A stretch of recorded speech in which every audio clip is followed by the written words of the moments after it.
Halo teman-teman, salam sehat dan salam sejahtera untuk kita semua. Saya berharap teman-teman semua selalu dalam keadaan sehat dan selalu dalam lindungan Tuhan. Baik, pada video saya kali ini, saya mau mempresentasikan atau memaparkan tugas saya mengenai proses pengendalian manajemen sektor publik. Namun sebelum itu, perkenalkan, nama saya Hendrika Romana, NPM 22190021. Saya Prodi Ilmu Administrasi Negara, Fakultas Ilmu Sosial dan Ilmu Politik, Universitas Negeri Timur, Keva Manado. Baik, langsung saja. Proses pengendalian manajemen sektor publik. A. Pengertian proses pengendalian manajemen sektor publik. Proses pengendalian manajemen sektor publik merupakan suatu proses untuk menentukan suatu sasaran agar seluruh fungsi dapat melaksanakan sesuai dengan fungsinya. Proses pengendalian manajemen sektor publik merupakan proses di mana manajer di seluruh tingkatan memastikan bahwa orang-orang yang mereka awasi mengimplementasikan strategi yang dimaksud.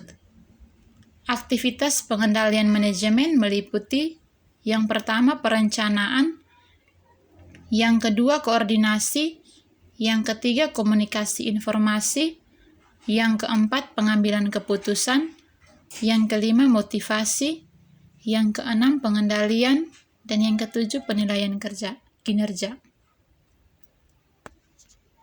Proses pengendalian manajemen pada organisasi sektor publik dapat dilakukan dengan menggunakan saluran komunikasi formal maupun informal.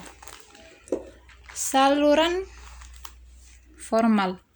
Saluran komunikasi formal terdiri dari aktivitas formal dalam organisasi yang meliputi yang pertama perumusan strategi atau strategy formulation.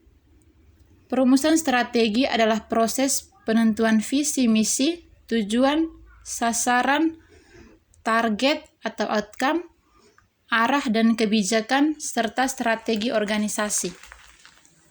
Dalam organisasi pemerintahan, perumusan strategi dilakukan oleh Dewan Legislatif yang hasilnya berupa GBHN yang menjadi acuan bagi eksklusif bertindak.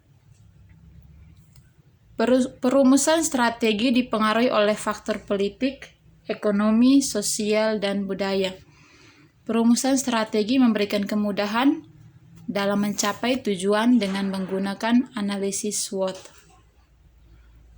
Olsen dan Eddy menyatakan bahwa proses perumusan strategi terdiri atas 5 komponen dasar, yaitu komponen yang pertama, pernyataan misi dan tujuan umum organisasi yang dirumuskan oleh manajemen eksekutif organisasi dan memberikan kerangka pengembangan strategi serta target yang dicapai. Komponen yang kedua, analisis atau scanning lingkungan, terdiri dari pengidentifikasian dan pengukuran atau asesmen faktor-faktor eksternal yang sedang dan akan terjadi dan kondisi yang harus dipertimbangkan pada saat merumuskan strategi organisasi. Komponen yang ketiga, profil internal dan audit sumber daya yang mengidentifikasi dan mengevaluasi kekuatan dan kelemahan organisasi dalam hal berbagai faktor yang perlu dipertimbangkan dalam perencanaan strategi. Komponen yang keempat, perumusan, evaluasi, dan memilih strategi. Komponen yang kelima, implementasi dan pengendalian perencanaan strategi. Sementara itu, Brisson membuat model 5 langkah untuk memfasilitasi perumusan strategi, yaitu yang pertama, memulai dan menyetujui proses perencanaan strategi. Yang kedua, identifikasi apa yang menjadi mandat organisasi. Yang ketiga, klarifikasi misi dan nilai-nilai organisasi. Yang keempat, menilai lingkungan eksternal. Dalam hal ini peluang dan ancaman.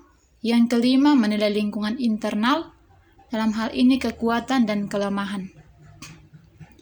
Yang kedua, perencanaan strategik atau strategic planning.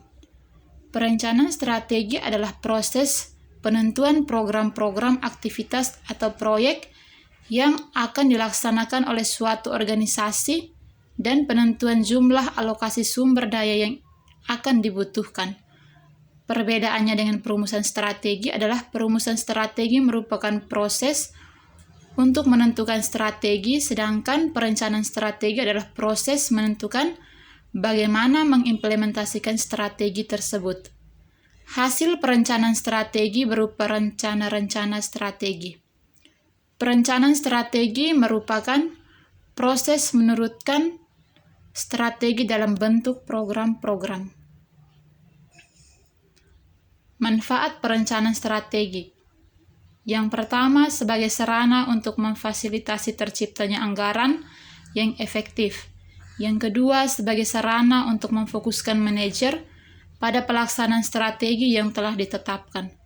Yang ketiga, sebagai sarana untuk memfasilitasi dilakukannya alokasi sumber daya yang optimal atau efektif dan efisien. Yang keempat, sebagai kerangka untuk melaksanakan tindakan jangka pendek atau short term action. Yang kelima, sebagai sarana bagi manajemen untuk dapat memahami strategi organisasi secara lebih jelas. Yang keenam, sebagai alat untuk memperkecil rentang alternatif strategi. Yang ketiga, penganggaran. Penganggaran merupakan tahapan yang paling dominan.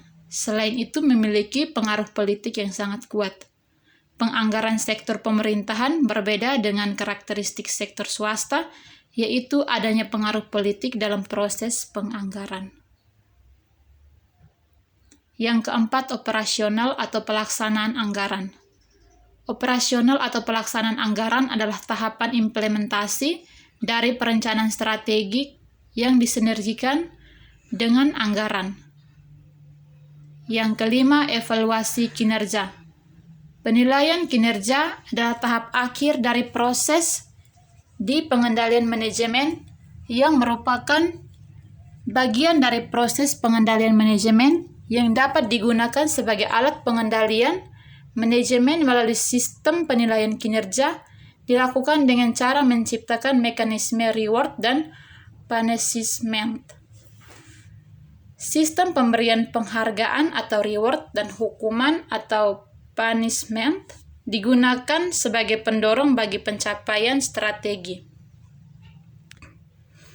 Yang kedua, saluran komunikasi informal.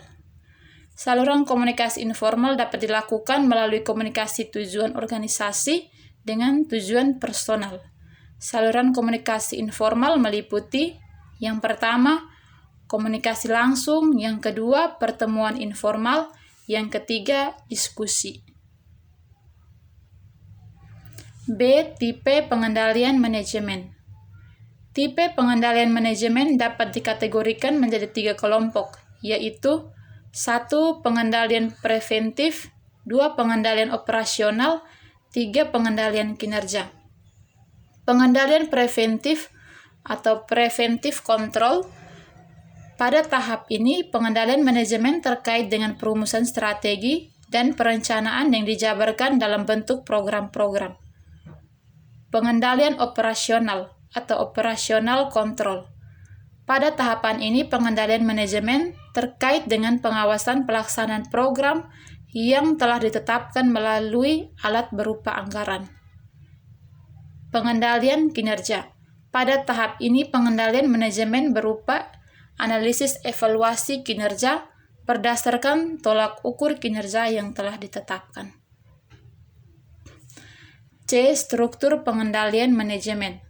Struktur organisasi termanifestasi dalam bentuk struktural pusat pertanggungjawaban atau responsibility centers. Tujuan dibentuknya pusat-pusat pertanggungjawaban tersebut adalah yang pertama, sebagai basis perencanaan, pengendalian dan penilaian kinerja manajer dan untuk organisasi yang dipimpinnya. Yang kedua, untuk memudahkan pencapaian tujuan organisasi. Yang ketiga, memfasilitasi terbentuknya goal congruence. Yang keempat, mendelegasikan tugas dan wewenang ke unit-unit yang memiliki kompetensi sehingga mengurangi beban tugas manajer pusat. Yang kelima, mendorong kreativitas dan daya inovasi bawahan. Yang keenam, sebagai alat untuk melaksanakan strategi organisasi secara efektif dan efisien.